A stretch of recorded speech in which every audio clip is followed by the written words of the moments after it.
Pengamanan kirap dari IKN menggunakan metode KRYD. Pengamanan kirap duplikat bendera pusaka dan teks proklamasi dari Ibu Kota Nusantara, IKN, menuju Kota Balikpapan pada 31 Agustus mendatang menggunakan metode kegiatan rutin yang ditingkatkan, KRYD. Jadi untuk jumlah atau kekuatan personel dari Polda Kaltim menyesuaikan situasi di lapangan, kata Kepala Bidang Hubungan Masyarakat Polda Kaltim Komisaris Besar Yulianto di Balikpapan, Rabu 28 Agustus. Ia mengatakan saat kirap nanti pengamanan dari personel Polda Kaltim akan difokuskan di sejumlah titik strategis, termasuk IKN, sepanjang rute kirap, bandara, serta lokasi-lokasi di mana masyarakat berkumpul untuk menyaksikan prosesi tersebut. Yulianto menjelaskan rute kirap atau konvoi tersebut dari Kota Nusantara melintasi Simpang Riko, Jembatan Pulau Balang, Tol Segmen 3 BIKN, Tol Manggar, hingga tiba di Bandar Udara Sultan Haji Muhammad Sulaiman, SAMS, Sepinggan Balikpapan. Menurutnya perlu digarisbawahi, personel kepolisian tidak hanya mengawal bendera pusaka selama kirap, tetapi juga akan menjaga ketertiban umum dan memastikan keamanan bagi masyarakat yang turut hadir dan menyaksikan prosesi tersebut. Ia meminta kepada masyarakat untuk menjaga keamanan dan ketertiban serta mengikuti arahan petugas demi lancarnya acara kirap duplikat bendera pusaka dari Kota Nusantara menuju Balikpapan. Dikemukakannya secara umum, jajaran kepolisian dari Polda Kaltim telah siap mengamankan prosesi kirap untuk mengantarkan kembali bendera dari Istana Negara di IKN menuju Istana Negara di Jakarta. Kami ingin memastikan bahwa kirap duplikat bendera pusaka ini berlangsung aman dan hikmat, sebagai bentuk penghormatan terhadap simbol negara kita, ucapnya. Yulianto menuturkan bahwa Polda Kaltim juga telah melakukan koordinasi intensif dengan berbagai pihak untuk memastikan bahwa prosesi berjalan dengan lancar tanpa gangguan. Dia berharap dengan dukungan penuh dari Polda Kaltim, prosesi kirap duplikat bendera pusaka berlangsung sukses dan menjadi momen yang membanggakan bagi seluruh rakyat Indonesia. Khususnya masyarakat Kalimantan Timur yang menjadi bagian dari sejarah penting bangsa, ujar Yulianto. Sekadar diketahui, sebelumnya kirap bendera dari Jakarta menuju IKN pada 10 Agustus lalu, Dinas Pendidikan dan Kebudayaan Kota Balikpapan melibatkan sebanyak 9.044 pelajar. Sementara untuk kirap balik dari IKN menuju Jakarta pada akhir bulan nanti, belum diketahui apakah melibatkan kembali pelajar di Balikpapan atau tidak. Besok baru mau dirapatkan, jika kembali dilibatkan maka kami siap, ujar Kadis Pendidikan dan Kebudayaan Kota Balikpapan, Irfan Taufik.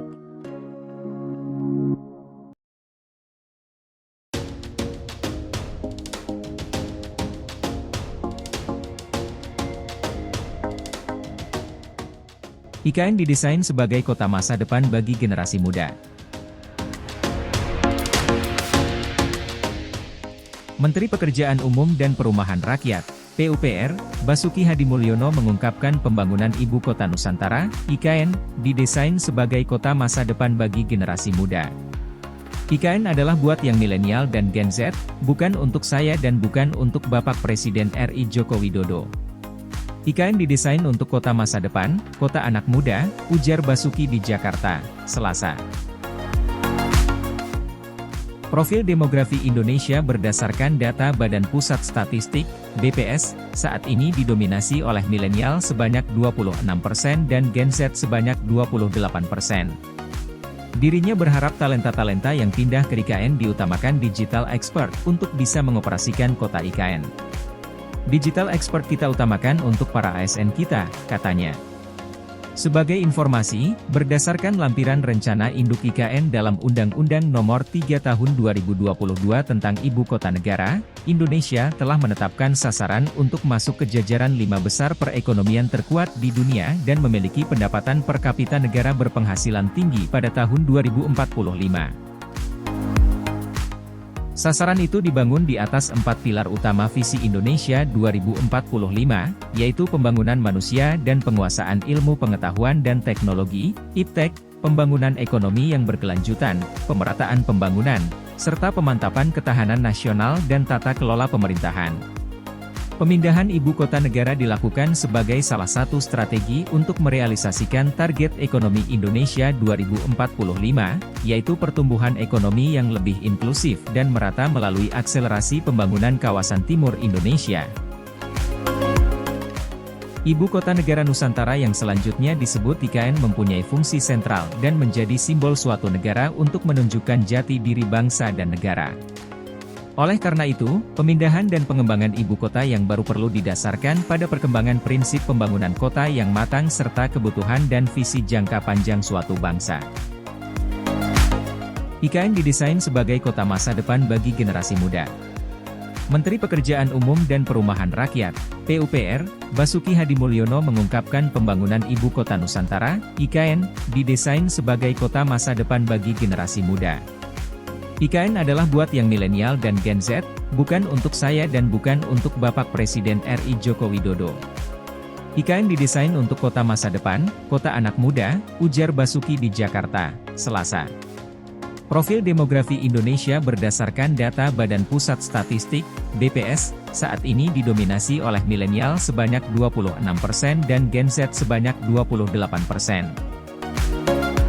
Paradigma perencanaan dan prinsip pengembangan IKN disusun menjadi pertimbangan penting dalam pengembangan di lokasi yang baru. Tujuan pembangunan Nusantara di Kalimantan Timur, Kaltim, dalam rangka memeratakan pertumbuhan ekonomi untuk mencapai Indonesia Emas 2045.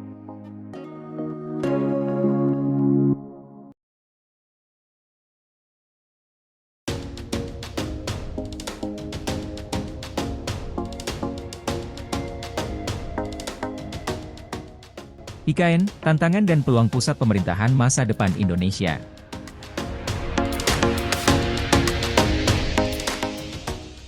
Ibu Kota Nusantara, IKN, di Kalimantan Timur merupakan langkah strategis yang tidak sekadar memindahkan pusat pemerintahan dari Jakarta. IKN bertujuan untuk menciptakan pemerataan pembangunan, memperkuat ketahanan lingkungan, dan menata ulang dinamika sosial politik Indonesia. Dirancang sebagai simbol kemajuan dan keberlanjutan, IKN, A City for All, diharapkan menjadi pusat pemerintahan yang modern dan efisien, serta memperkuat kesatuan nasional dengan menonjolkan keberagaman Indonesia. Andrinov A. Caniago, salah satu penggagas utama ide pemindahan ibu kota, menekankan pentingnya dasar ilmiah dalam pengambilan keputusan ini. Dalam visi Indonesia 2033, Andrinov melihat pemindahan ibu kota sebagai upaya untuk mengurangi ketimpangan antara Jawa dan luar Jawa serta mendorong pembangunan yang lebih merata. Buku terbaru yang ditulis oleh Andrinov bersama M. Jehansyah Siregar, dengan judul 9 Alasan dan 8 Harapan Memindahkan Ibu Kota, menjelaskan bahwa pemindahan ibu kota bukan hanya soal memindahkan gedung pemerintahan, tetapi juga membangun fondasi untuk Indonesia yang lebih kuat dan merata. Buku ini diharapkan dapat memperkaya gambaran tentang IKN dan pengembangannya dalam konteks kebutuhan sebuah ibu kota bagi Indonesia yang maju, madani, dan modern. Sejak 9 Desember 2008, isu pemindahan ibu kota telah dibahas dengan fokus pada memindahkan epicentrum ke Kalimantan untuk mengatasi masalah DKI Jakarta, seperti kemacetan, polusi, banjir, dan kriminalitas. Usulan pemindahan ibu kota sebenarnya telah muncul sejak era Bung Karno, Palangkaraya, lalu Pak Harto, Jonggol, hingga Pak SBY, tetapi baru sekarang keputusan tersebut terwujud dengan dukungan ilmiah dan kebijakan yang kuat. Dalam konteks pemindahan ibu kota, Jehansyah Siregar menambahkan bahwa dukungan keputusan politik, terutama dari Presiden, sangat penting. Pengesahan Undang-Undang Nomor 23 2022 tentang IKN, membuktikan itikat yang kuat untuk mencari solusi ibu kota negara sekaligus menjadi landasan yuridis implementasi IKN. UU ini mencakup berbagai aspek, mulai dari infrastruktur, biodiversity, hingga keterlibatan masyarakat adat. Proses pemikiran tentang pemindahan ibu kota sendiri telah dimulai sejak era Joko Widodo sebagai Gubernur DKI Jakarta, 2012 hingga 2014, yang melihat kebutuhan mendesak untuk pemindahan ibu kota akibat masalah Jakarta yang kian menumpuk. Penelitian Andrinov A. Caniago, memindahkan epicentrum ke Kalimantan, diserahkan kepada Joko Widodo yang kemudian menjadi presiden, untuk meneruskan konsep ibu kota dengan mengumpulkan masukan dari berbagai kalangan, selama bertahun-tahun hingga IKN akhirnya mulai dibangun di Kalimantan Timur.